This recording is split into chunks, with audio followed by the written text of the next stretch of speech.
Welcome to my channel Telugu కథలకు స్వాగతం. ఈరోజు మనం చదవబోయే కథ పేరు జూనో కోతిపిల్ల. జూనో ఒక గ్రీకు దేవత. ఆమె చాలా అందమైంది. ఏ జంతువుకు అన్నిటికంటే అందమైన పిల్ల ఉంటుందో దానికి బహుమానం ఇస్తానని జూనో ఒకసారి ప్రకటించింది. జంతువులన్నీ తమ పిల్లలను అలంకరించి పోటీ స్థలానికి తెచ్చాయి.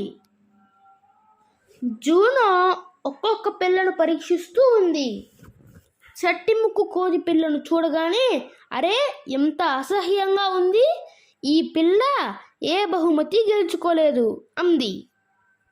ఈ మాటకు కోతిపిల్ల తల్లి ఎంతో నొచ్చుకుంది. బిడ్డను గుండెలకు అదుముకుంటూ, నా కన్న తల్లే, నా వజ్రమే, నా రత్నమే, నీకు దేవుడు దీర్ఘాయుషు సుఖజీవనం ఇస్తే చాలు, నాకు ఇంకేం బహుమానం అవసరం లేదు అంది కోతి పిల్ల తల్లి.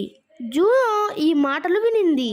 బిడ్డకు తల్లి ప్రేమ కంటే గొప్ప బహుమతి ఏదీ లేదని తెలుసుకుంది. Boy friends.